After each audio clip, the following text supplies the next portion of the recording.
Warning, this content may be upsetting or disturbing to some audiences. 2 Dobermans ate my entire body from the neck down, until I was nothing but bone. A compilation of the creepiest Reddit posts. Second life in a coma.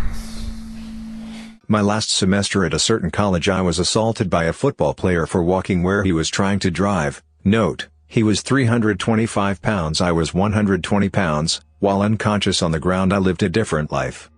I met a wonderful young lady, she made my heart skip and my face red. I pursued her for months and dispatched a few jerk boyfriends before I finally won her over. After 2 years we got married and almost immediately she bore me a daughter.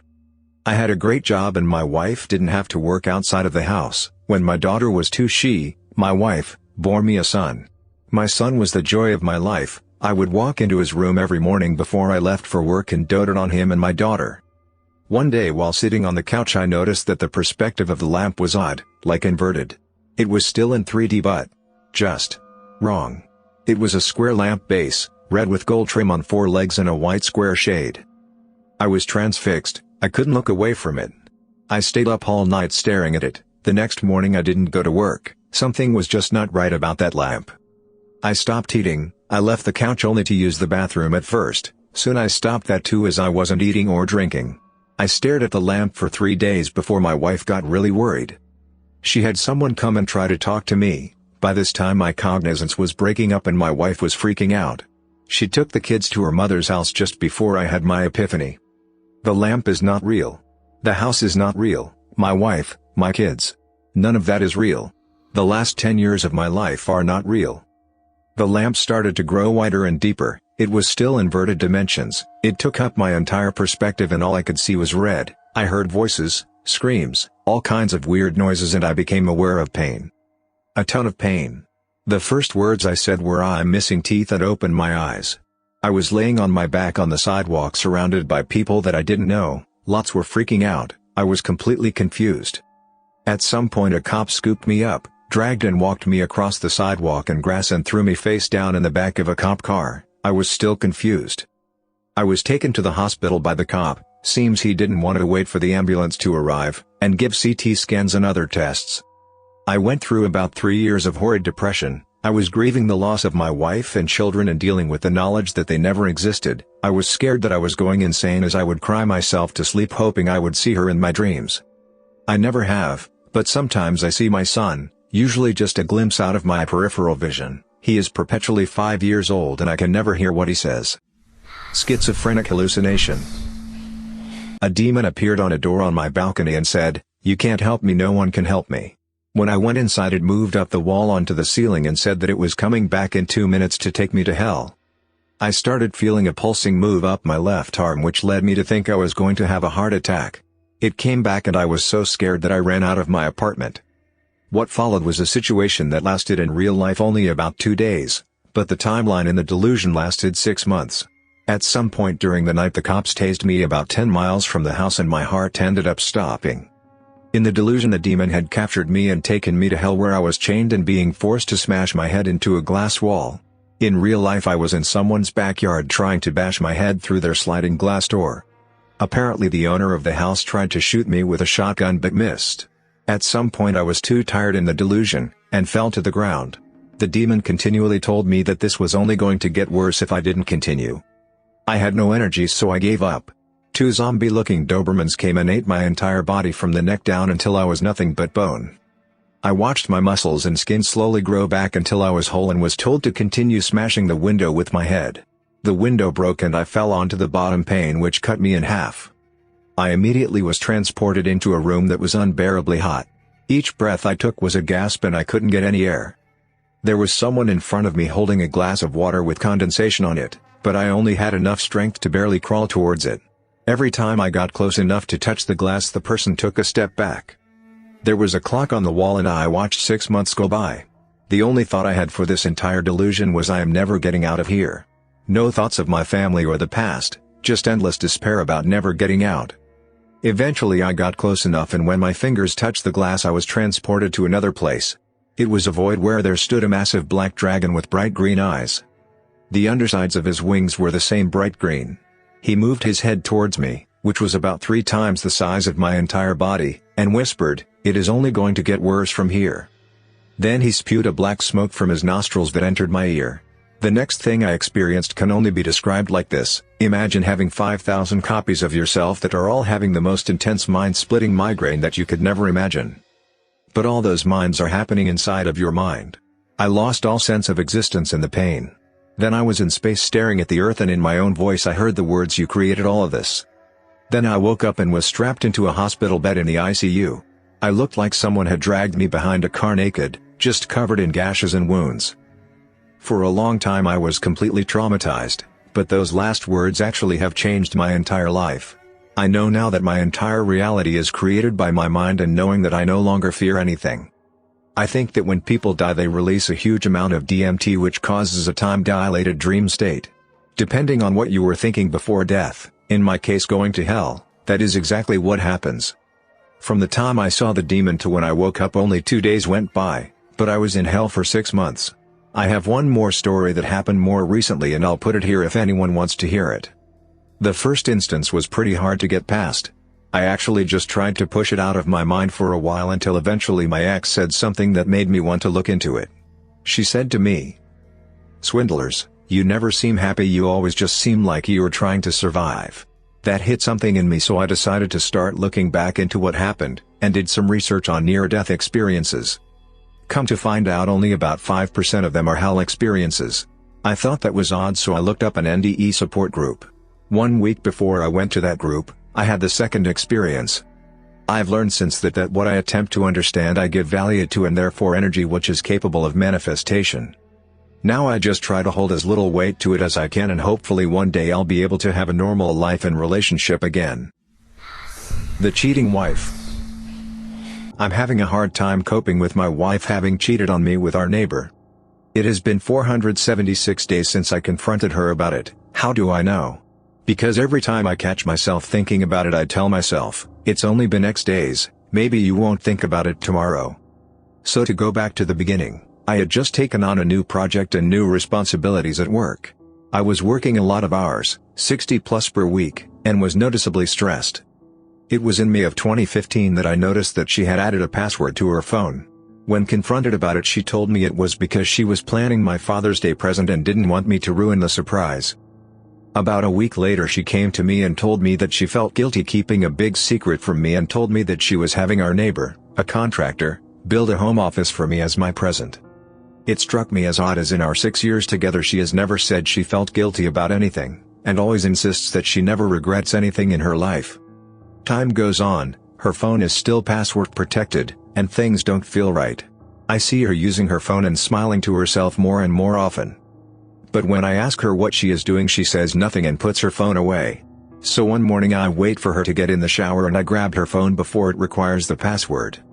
I go through her messages and find that she is texting the neighbor, "I am all covered in frosting, you wanna lick it off?"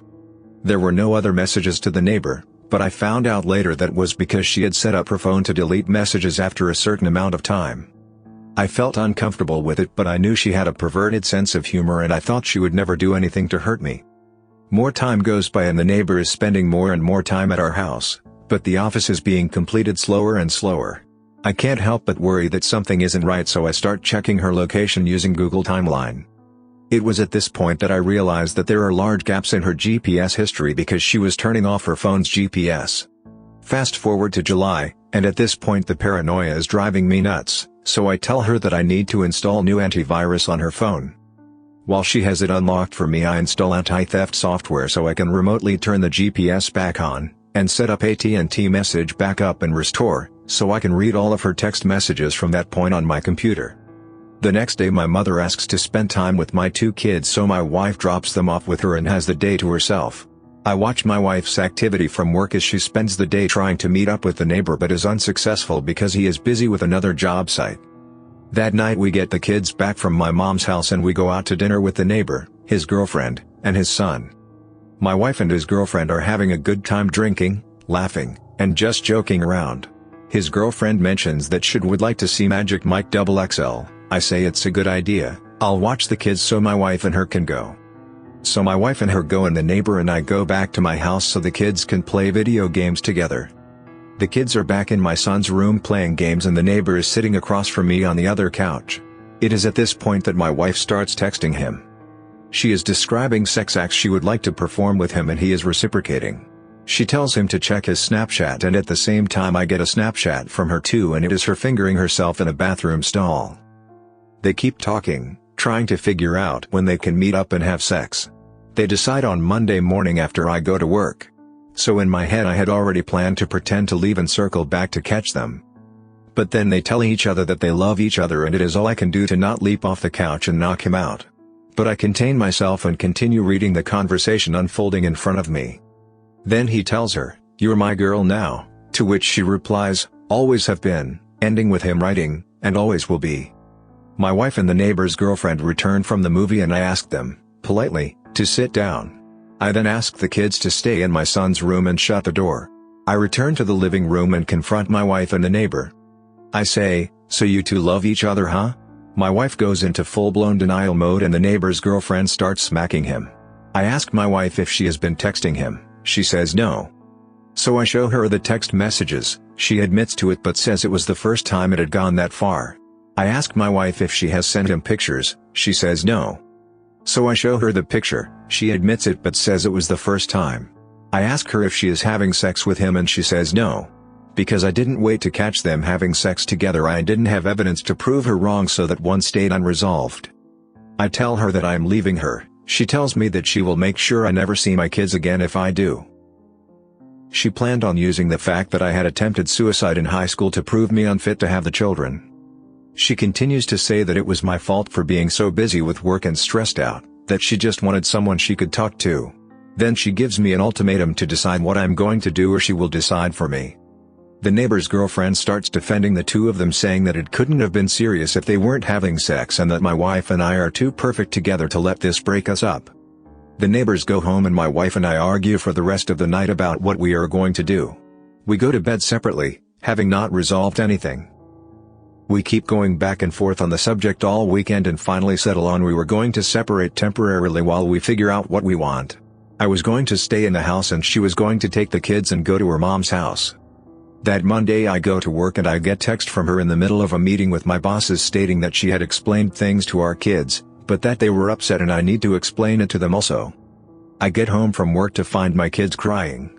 She had told them that mommy had to move out because dad was mad at her. When my son wanted to stay with me, she told him that he can't.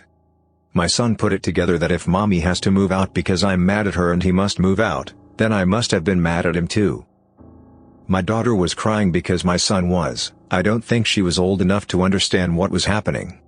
It was at that moment I realized she was going to drag the kids through hell if I left her, so I swallowed my feelings and begged her to stay. She agreed and insisted that I apologize to our neighbor since we were still going to need to hang out with them because our sons are good friends. I hate it but I do it anyway. We still hang out with them from time to time and they come to our various birthday and holiday parties. But I do anything for my kids and I behave civil every time. Things die down for a while. I still think about it constantly. I worry how can I keep from making her so unhappy that she cheats on me again. Then almost a year from the original incident, around Father's Day again, she sent him pictures again. She claims it was an accident, that she meant to send them to me instead. I don't fully believe her but I move on anyway. Things have been quiet on that front for about 4 months now but I still think about it constantly. This is going to sound stupid but I feel like I have a part of my brain that I can't shut off, that is always thinking. I used to use that to solve programming problems and it made me very good at my job. But ever since this incident, the only thing it thinks about is her and him, and if I did the right thing. My job performance has suffered and I feel like I haven't gotten sleep in months. I'm afraid that after this much time, and the fact that I begged her back, that to say that I want a divorce now would only make her more vindictive towards my children and I just feel like I have put myself so deep in a hole that I can never get back out. I haven't really talked to anyone about this. I didn't want to talk to my mom about it because I felt she would treat my wife differently and I didn't need the two fighting any more than they already do. I tried talking to one friend about it but his advice was to put my trust in God, but that was not much solace for me as I am an atheist. So I have no clue what to do with my feelings or how to move on from this. The aftermath. Worley, 30, is charged with the murder of her 7-year-old son and 3-year-old daughter. Police were called to the home on South Madison Street on November 17 after Worley called 911 and told the dispatcher, "I just stabbed myself and killed my children."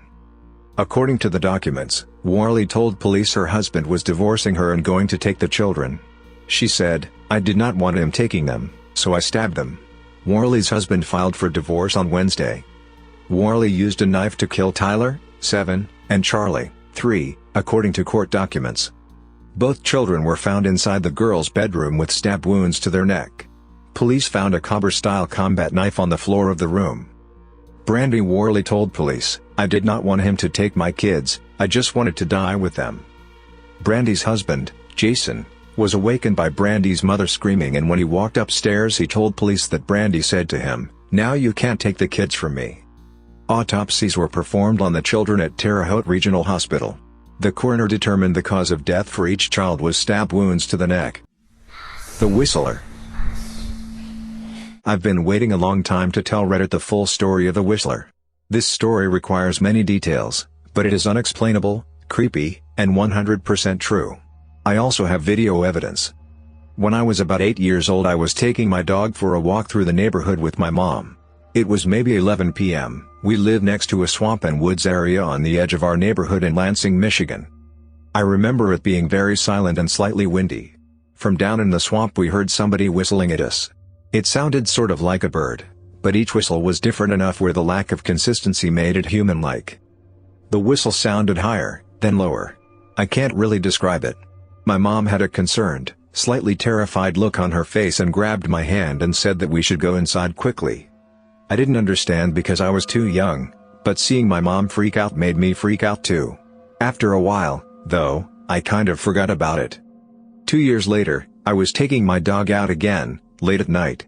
There is a large bush that could easily obscure a person behind it, just next to the front door.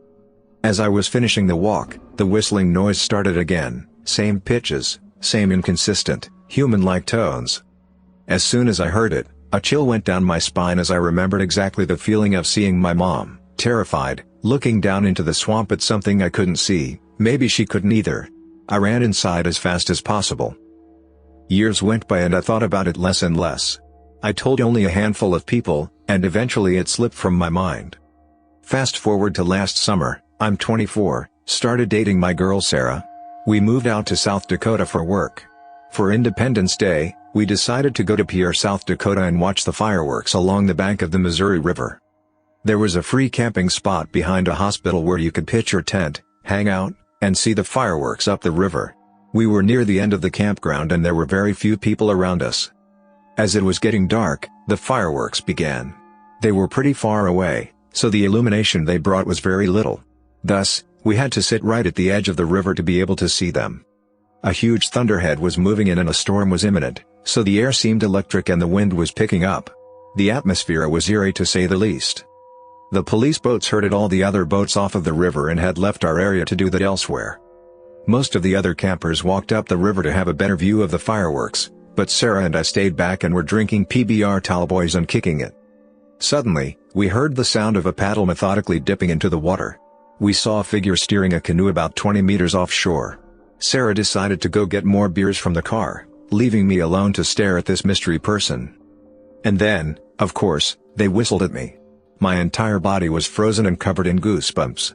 It was the exact same whistler from my childhood, more than a decade earlier. I looked at the figure, but it was much too dark to discern who it could be. They were wearing a hat. When they were perpendicular to the shore from me, they stopped paddling, turned the canoe to face directly at me, and whistled right at me. I was so frightened I stood up and shouted at them, "Who are you?" They didn't say anything, just whistled a couple more times, turned the canoe 180 degrees, and paddled out of sight. I'm a videographer, so I already had my camera by my side and was taking video of the fireworks. As the canoe was almost out of sight, I grabbed my camera and got a shot of them whistling as they went away. When Sarah came back from getting beers, she was very confused as to why I was so freaked out. When I explained, she was freaked out a bit too. I was convinced we would both be murdered that night. How did this whistling person follow me, after 14 years, all the way to South Dakota? Was it a coincidence? Why was it the same whistling noise? Who was that person and where did they go? So many questions still unanswered. To this day I'm more afraid of being outside in the dark where I might hear that whistling again. I'm open to any explanations. Thanks for listening to Radio TTS. Hit the subscribe button for more creepy Reddit videos. Click the right box for the related playlist and find the original link in the video description if you want to know more about these stories. The Whistler video is also linked in the description.